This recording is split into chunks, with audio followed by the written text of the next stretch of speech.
আমি আসলে গরু কিনতে যাই না, কারণ আমার অনেক ভয় লাগে। আমি একবার গরুর লাথি খেয়েছিলাম। সো দেখেন, যারা আমাদেরকে বাজেভাবে প্রেজেন্ট করেছে, আমরা যখন অ্যাকচুয়ালি আমরা ওখানে খেলতে গিয়েছি, সো আমাদেরকে বল নিয়ে দৌড়াতেই হবে, ব্যাট নিয়ে দৌড়াতেই হবে। একটা ছেলের দৌড়ানো আর একটা মেয়ের দৌড়ানোর ভেতর ডেফিনেটলি এটার কোনো একটা ডিফারেন্স হবে। আমাদেরকে আল্লাহ তাআলা বানিয়েছে এভাবে যে ছেলেরা ডিফারেন্ট, মেয়েরা ডিফারেন্ট। ছেলেদেরকে দৌড়ালে একরকম লাগবে, মেয়েদেরকে দৌড়ালে একরকম লাগবে। নর্মাল মেয়েরা যারা স্পোর্টস খেলে তাদেরকে দেখতে একরকম লাগবে, আমাদেরকে দেখলে যারা মডেল, আমরা ওখানে ফান হিসেবে খেলতে গেছি, তাদেরকে দেখলেও আরেক রকম লাগবে। সো যারা বেসিক্যালি এই জিনিসটাকে খারাপভাবে প্রেজেন্ট করেছে, এটা তাদের নিয়ত খারাপ। তারা ভিউ বাণিজ্য করার জন্য বা ভিউজ আনার জন্য এই কাজটা করেছে।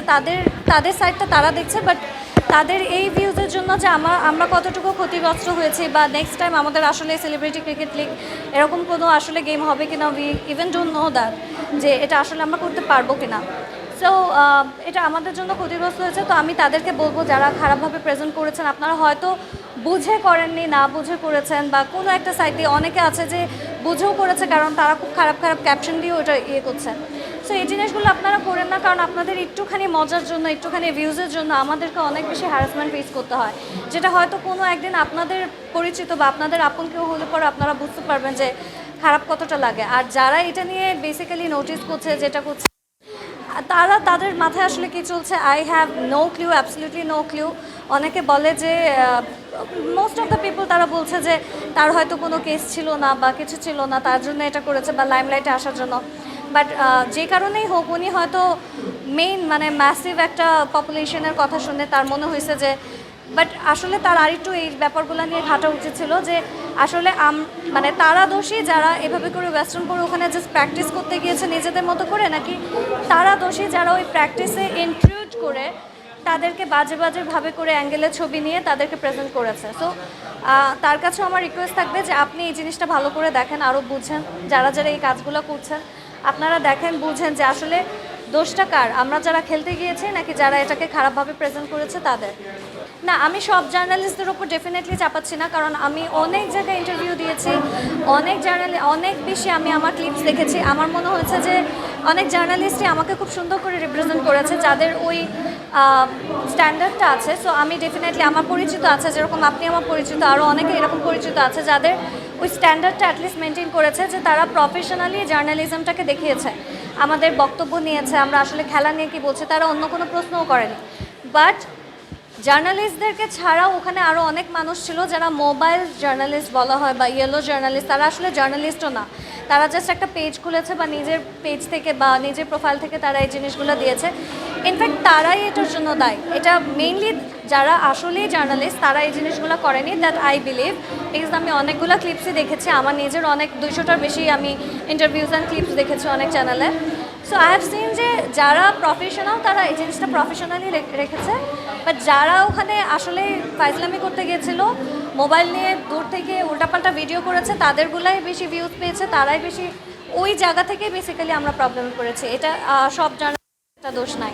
অভিনেতা তো আমি না ডেফিনেটলি, সো আমি নিজেকে ওই জায়গাটায় দাবিও করব না যে আমি অভিনেতা। সেলিব্রিটি বলতে এটা তাদের ভুল, যে তারা মনে করছে শুধু অভিনেতারাই সেলিব্রিটি। এখন কে এটা বলেছে আমি জানি না, বাট তার কোনো একটা জায়গায় কমতি আছে, যে তারা মনে করছে, ইভেন শুধু তারা না, আমি যখন খেলতে গিয়েছি আমার মনে হয়েছে যে এখানেও একটা বড় গ্রুপ আছে যারা চিন্তা করে শুধু অভিনেতারাই ওই জায়গাটা পর্যন্ত গিয়েছে, বা অভিনেতারাই তাদেরকে সেলিব্রিটি হিসাবে ধরা হয়েছে, বা তারাই ওই জায়গায় যেতে পারছে। অ্যাকচুয়ালি ব্যাপারটা এমন না। সেলিব্রিটি এখন ব্যাপারটা যেটা হয়েছে যে একজন সিঙ্গারও সেলিব্রিটি হচ্ছে, একজন আর্টিস্টও সেলিব্রিটি হচ্ছে, একজন অভিনেতাও সেলিব্রিটি হচ্ছে, একজন ইনফ্লুয়েন্সারও সেলিব্রিটি হচ্ছে। মানুষ যাদেরকে ফলো করছে, যাদেরকে মানছে, দেখছে, যাদের নিয়ে কথা বলছে, তারা সবাই সেলিব্রিটি হিসাবে গণনা করা হচ্ছে, যেটা ওয়ার্ল্ড ওয়াইড করা হচ্ছে। বাট বাংলাদেশের কিছু মানুষ এখনও এটা বোঝে না যে সেলিব্রিটি বলতে কী বোঝায়। তারা ধরে নিচ্ছে আমরা অভিনয় করি, আমরাই সেলিব্রিটি, সে অভিনয় করেনি বলে তারা সেলিব্রিটি না।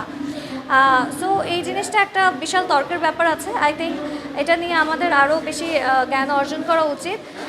আই থিঙ্ক সবারই এই ব্যাপারটা আরও বেশি বোঝা উচিত যে সবাই অভিনেতা না। ওখানে যদি বলে থাকে যে সবাই ওখানে বড় বড় অভিনেতা না, ডেফিনেটলি ওখানে বড় বড় অভিনেতারা ছিলেন। আমাদের ওখানে রওশন ছিলেন, সিয়াম ছিলেন, ওনার থেকে বড় অভিনেতা তো আই থিঙ্ক শুধু সাকিব খানই আছেন। তারপরে ওখানে রাজ ছিলেন, তারপরে মেয়েদের থেকে মেহজাবিন ছিলেন, মেহজাবিনের উপরে টিভি নাটকের কে বড় অভিনেতা আছে আই হ্যাভ নো আইডিয়া।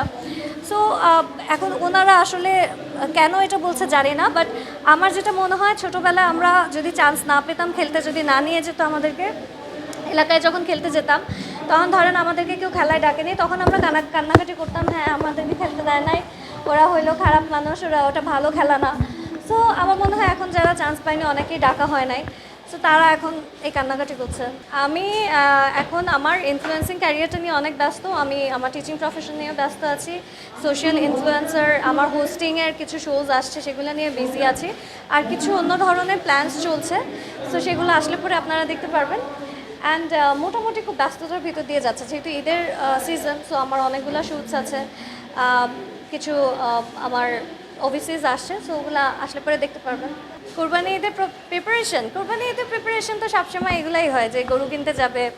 আমি আসলে গরু কিনতে যাই না, কারণ আমার অনেক ভয় লাগে, আমি একবার গরুর লাথি খেয়েছিলাম, সো তারপর থেকে আমার গরু অনেক ভয় লাগে। তো ছোটোবেলায় গিয়েছিলাম, যাওয়া হতো পাপা ভাইয়ের সাথে, এখন আমার অতটা বেশি যাওয়া হয় না গরু কিনতে, বাট গরু যখন আসে এক্সাইটমেন্ট। বাট আমার না মানে অনেস্টলি বলতে গেলে I do respect the religious perspective of this Eid, যে গরু কিনে কোরবানি দেওয়াটা অনেক বড় একটা ব্যাপার, কিন্তু অ্যাট দ্য সেম টাইম আমার কাছে খুবই কষ্ট লাগে, খারাপ লাগে, এটা একটা মন খারাপ হওয়ারও দিন লাগে।